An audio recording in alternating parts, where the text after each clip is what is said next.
insyaallah ini para jamaah sekalian sudah paham lah. Ya, artinya bahwa bagaimana kita harus memuliakan Lailatul Qadar itu sendiri. Maka pada khutbah siang hari ini dalam waktu yang singkat ini saya ingin mencoba untuk melihat dari sisi yang lain. Hari ini kita sudah terbiasa memuliakan Lailatul Qadar, tapi kita tidak terbiasa untuk memuliakan apa yang menjadikan Lailatul Qadar itu menjadi mulia. Apa yang membuat Lailatul Qadar itu menjadi suatu malam yang dahsyat, malam yang luar biasa, malam yang sangat dimuliakan oleh Allah dan Rasul-Nya. Allah katakan, Inna anzalnahu fi Lailatul Qadar. Sesungguhnya kami turunkan Al-Quran ini pada Lailatul Qadar, pada malam kemuliaan. Artinya Lailatul Qadar itu tidak akan menjadi mulia. Lailatul Qadar malam itu tidak akan menjadi malam yang istimewa kalau tidak ada satu peristiwa besar di situ. Peristiwa besar itu adalah turunnya Al-Quran dari Lauhul Mahfuz, dari arsy-Nya Allah Subhanahu wa Ta'ala ke Baitul Izzah, ke langit dunia, untuk kemudian diturunkan kembali oleh baginda Nabi besar Muhammad SAW melalui perantaraan malaikat Jibril selama 23 tahun berturut-turut. Jadi itulah peristiwa yang menjadikan Lailatul Qadar itu menjadi satu malam yang dahsyat, satu malam yang luar biasa. Dan satu hal yang sering kita lupa adalah kita hari ini terbiasa memuliakan Lailatul Qadar, tapi kita tidak terbiasa untuk memuliakan hal yang membuat malam itu menjadi malam yang mulia. Yang membuat malam itu menjadi malam yang mulia adalah Al-Quranul Karim. Kalau yang turun pada malam itu bukan Al-Quran, malam itu sama saja dengan malam-malam biasa. Ketika Allah Subhanahu wa Ta'ala menurunkan kitab-kitab sebelumnya, ya, ada Taurat, ada Injil, ada Zabur. Meskipun ayat-ayat itu, surat-surat itu di dalam banyak hadis sahih juga dinyatakan surat-surat itu turun pada bulan-bulan Ramadan, tapi Allah tidak menjanjikan keistimewaan. Allah tidak menyatakan bahwa itu adalah malam yang khairu min alfi syahr. Ya, malam yang lebih baik daripada 1000 bulan. Allah tidak menurunkan malaikat-malaikatnya, tanazzalul malaikatu warruhu fiha. Ayat ini hanya berlaku untuk Al-Qur'anul Karim. Di mana pada malam itu Allah Subhanahu wa Ta'ala menurunkan seluruh barisan para malaikat yang dipimpin oleh malaikat Jibril untuk memberikan kemuliaan kepada orang-orang yang menghidupkan.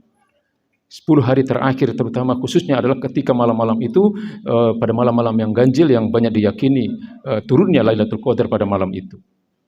Memuliakan Al-Quran itu yang sering kita lupakan. Memuliakan Al-Quran adalah menjadikan Al-Quran sebagai hudan, sebagai petunjuk, hudal lil muttaqin. Zalikal kitabu la raiba fihi hudal lil muttaqin. Ini adalah kitab yang di dalamnya tidak ada keraguan bahwa ini adalah kitab yang seharusnya menjadi panduan kehidupan bagi orang-orang yang bertakwa. Syahrul Ramadan alladzi unzila fihil Qur'an hudal linnas. Bulan Ramadan adalah bulan diturunkannya Al-Quran sebagai petunjuk kehidupan bagi manusia.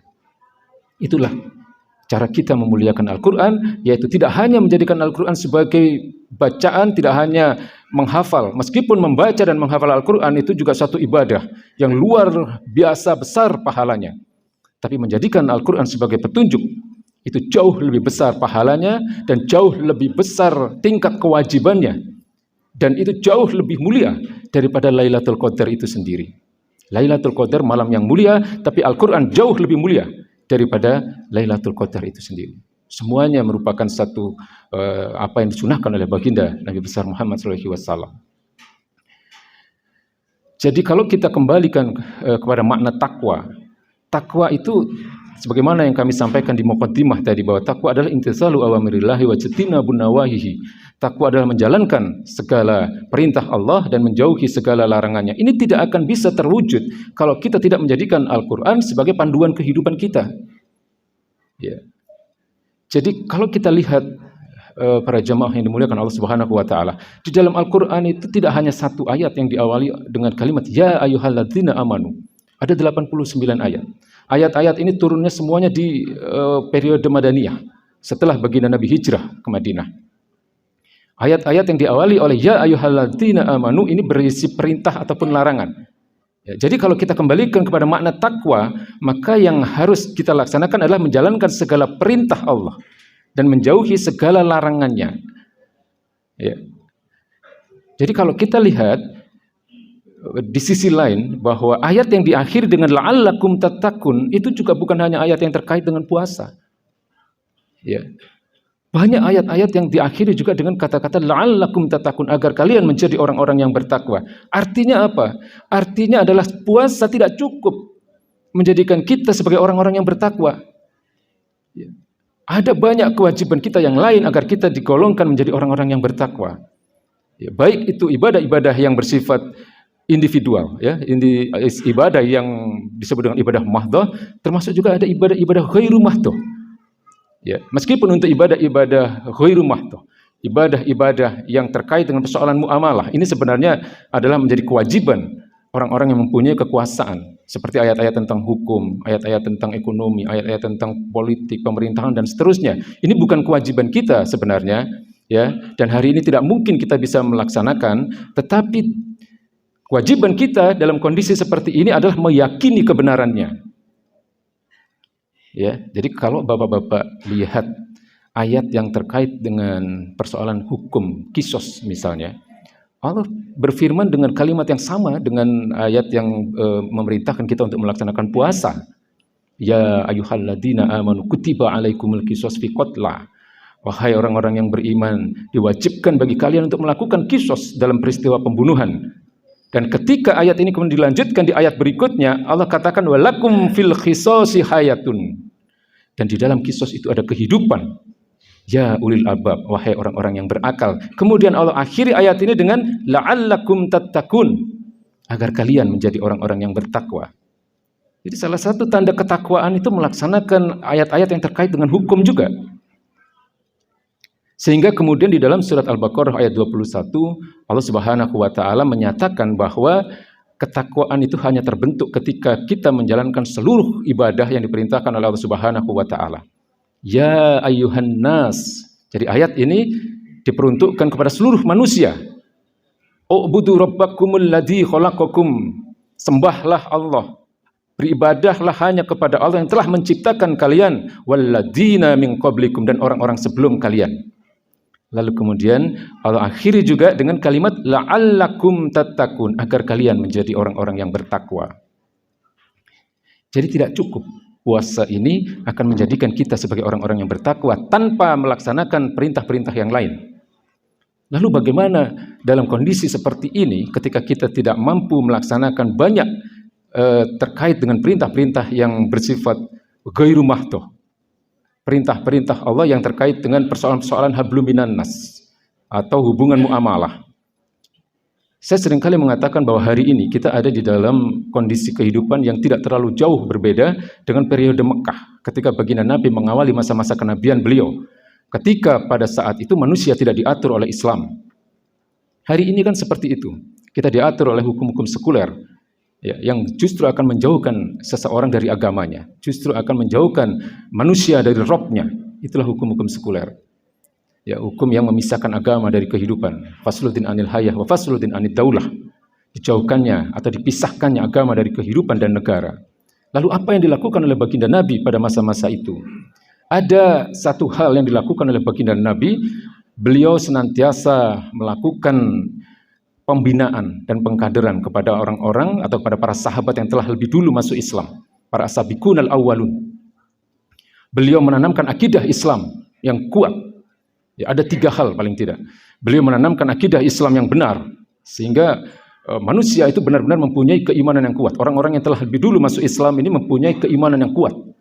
Ya, mereka hanya mengimani Allah dan mereka hanya mengimani kenabian baginda Nabi besar Muhammad SAW. Ya, kemudian mereka memutuskan kepercayaan mereka terhadap aturan kehidupan yang mengatur mereka pada saat itu, hukum-hukum jahiliyah. Ya.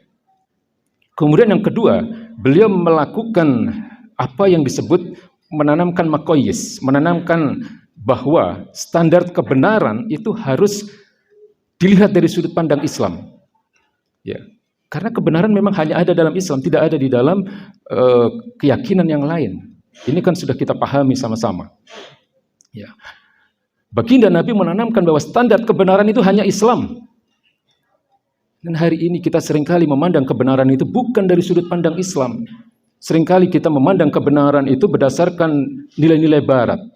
Seringkali kita melihat kebenaran itu berdasarkan hukum-hukum demokrasi, hak asasi manusia, pluralisme, feminisme, dan seterusnya. Padahal itu adalah peradaban atau pandangan hidup yang justru dirancang oleh musuh-musuh Islam. Kalau kita merasa sebagai umat Islam, seharusnya kita melihat bahwa kebenaran itu harus dilihat dari sudut pandang Islam. Ya, inilah yang dilakukan oleh baginda Nabi. Kemudian yang ketiga, baginda Nabi menanamkan keterikatan manusia kepada ajaran-ajaran Islam. Jadi 3 hal ini yang dilakukan oleh baginda Nabi. Yang pertama, menanamkan akidah umat Islam, menanamkan akidah yang benar kepada orang-orang yang telah masuk Islam pada masa itu. Kemudian baginda Nabi menanamkan bahwa standar kebenaran itu hanya boleh dilihat dari sudut pandang Islam. Kemudian yang ketiga, baginda Nabi menanamkan keterikatan orang-orang yang telah masuk Islam tadi untuk hanya terikat kepada syariat Islam. Maka hasilnya lahirlah para sahabat yang hari ini, sampai hari ini kita kenang nama-nama besar mereka. Pada saat itu mereka bagaikan Islam yang berjalan. Karena pemikiran mereka, perasaan mereka, perbuatan mereka, dan keterikatan mereka terhadap sesama Muslim itu sangat kuat. Ya, menggambarkan apa itu Islam. Itulah hasil dari apa yang menjadi binaan dari baginda Nabi besar Muhammad SAW. Orang-orang yang telah lebih dulu masuk Islam, ya, dikader dan dibina oleh baginda Nabi besar Muhammad SAW sebelum memasuki fase kedua, yaitu fase dakwah secara terang-terangan. Karena kemudian setelah 3 tahun baginda Nabi melaksanakan tahapan ini, kemudian turun ayat fasda bima tu'maru, sampaikanlah kepada manusia apa yang telah aku perintahkan kepadamu. Ya, baginda Nabi mendapatkan ayat ini, kemudian diteruskan oleh Allah Subhanahu wa taala, wa'rid anil musyrikin, dan berpalinglah kamu dari orang-orang yang musyrik. Jadi ini yang seharusnya kita lakukan pada saat hari ini kita tidak diatur oleh Islam. Sehingga kemudian muncul opini-opini Islam yang kuat dan lahirlah kesadaran umum di tengah-tengah umat. Sehingga nanti, ya, sebagaimana apa yang dialami oleh baginda Nabi itu tidak meraih kekuasaan itu secara berdarah-darah, tidak. Baginda Nabi tidak melakukan kudeta, baginda Nabi tidak melakukan jihad dan seterusnya dalam meraih kekuasaan. Masyarakat Madinah, mereka berbondong-bondong meminta kepada Nabi agar Nabi menjadi pemimpin mereka. Jadi kesadaran umum harus ditanamkan di tengah-tengah umat bahwa memang hanya Islam yang akan mampu menyelamatkan kita. Hanya Islam yang akan mampu memelihara nyawa-nyawa manusia. Hanya Islam yang akan memelihara akal-akal manusia. Hanya Islam yang akan menjaga dan memelihara harta-harta manusia. Hanya Islam yang akan menjaga keturunan-keturunan manusia. Hanya Islam yang akan mampu menjaga kehormatan agama ini. Karena hari ini kita dihadapkan pada situasi di mana orang-orang munafik itu terus-menerus menghina Islam, terus-menerus mengacaukan pemahaman umat Islam terhadap agama yang mulia ini.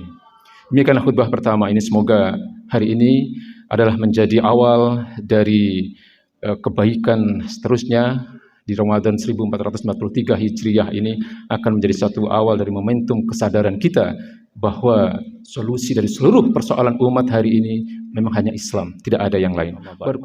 Baik hadirin para jamaah yang dimuliakan Allah Subhanahu wa taala, sebagai kesimpulan apa yang telah kami sampaikan pada khutbah pertama tadi, kewajiban bagi kita untuk memuliakan Al-Quran. Kewajiban bagi kita untuk menjadikan Al-Quran sebagai hudan, sebagai hudal linnas wa hudal lil muttaqin, sebagai petunjuk kehidupan bagi manusia. Lalu pada saat hari ini kita tidak mampu melaksanakan seluruh ayat-ayat itu, jangan pernah mengingkari kebenarannya.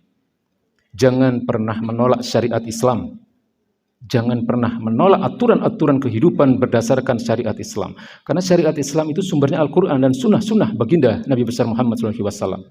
Kalau seseorang menolak syariat Islam, berarti dia menolak Quran dan menolak sunnah. Kalau seseorang sudah menolak Quran dan menolak sunnah, lalu alasan apa yang menjadikan dia ingin diakui sebagai Muslim? Ya. Jadi nanti banyak orang-orang di akhirat itu, dia di dunia merasa Islam, tapi di dunia mereka memusuhi agamanya sendiri, lalu kemudian Allah Subhanahu wa taala tidak menghukumi mereka sebagai Muslim, karena mereka menolak aturan-aturan Allah, karena mereka menolak sunnah-sunnah baginda Nabi besar Muhammad SAW. Dan ini resikonya luar biasa, para jamaah yang dimuliakan Allah Subhanahu wa taala. Allah katakan, innal ladzina kafaru bi ayatina, sesungguhnya orang-orang yang mengingkari kebenaran ayat-ayat kami, saufa nuslihim naro, mereka akan kami masukkan ke dalam neraka. Wa kullama nadijat juluduhum, dan setiap kali kulit mereka hangus, setiap kali kulit mereka terbakar, setiap kali kulit mereka mengelupas karena panasnya api neraka, badalnahum juludan ghairaha, maka akan kami ganti dengan kulit yang baru, akan kami ganti dengan kulit yang lain, liyazuqul azab, agar mereka merasakan azab itu secara abadi, secara terus-menerus.